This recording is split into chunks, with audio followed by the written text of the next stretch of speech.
ও নবীর উম্মতের দল, ঈসা নবী বলবে আমার উপায় নাই, মুসা নবী বলবে আল্লাহ আমারে বাঁচাও,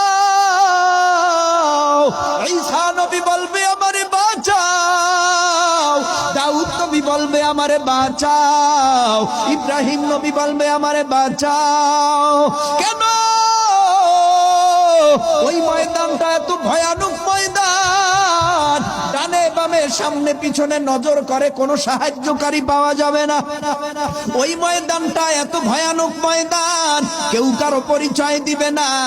ওই ময়দানের মধ্যে আল্লাহ পাক একটা আওয়াজ দিবে, আওয়াজ।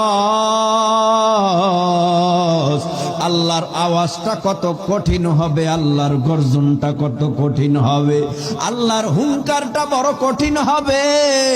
আল্লাহ বলবে ফেরাউন কই, নমরুদ কই, হামান কই, সাদ্দাত কই, আবু জাহাল কই, ও নাস্তিকের দল কই, পারলে আমি আল্লাহর সামনে আয়, ক্ষমতা দেখা।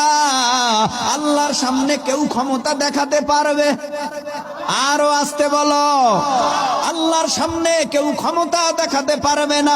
যেখানে নবীরা বলবে ইয়া নাফসি আমারে বাঁচাও, ওই ময়দানে আমার আল্লাহর নবী মাকামে মাহমুদ মর্যাদাপূর্ণ জায়গায় সিজদায় পড়ে কান্নার আওয়াজ। আল্লাহর নবী বলবে ও আমার আল্লাহ, আপনার জাহান্নামে যদি আমার মায়ার উম্মত খায়, আমি নবী জান্নাতে প্রবেশ করব না। আয় আল্লাহ, আপনার জাহান্নামে যেন আমার একটা উম্মত না খায়। এই উম্মতের জন্য 3 দিন খানা খাই নাই, এই উম্মতের জন্য আমি ঠিক মতো ঘুমাইতেও পারি নাই, এই উম্মতের জন্য আমি ঠিকভাবে দুনিয়ার জমিনে চলি নাই। আমি শুধু রাত্রেও উম্মতের টেনশন, দিনেও উম্মতের টেনশন। সকালে খাইলে মাওলা, দুপুরে খাইতে পারি নাই, দুপুরে খাইলে আবার রাত্রে খেতে পারি নাই। 7 দিন পর্যন্ত পেটে পাথর বেঁধে রয়েছি শুধু এই উম্মতের জন্য। আয় আল্লাহ, আপনার জাহান্নামের যেই গর্জন, এই জাহান্নামে যদি আমার একটা উম্মত খায়, আপনার জাতে পাকের কসম খেয়ে আমি নবী বললাম আপনার জান্নাতে যাব না।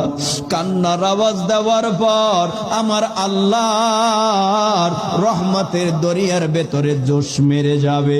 আমার আল্লাহ বলবে ইয়া মুহাম্মদ ইরফা রাসাকা ওয়াসাল তুতা ওয়াসফা তুশাফা। ও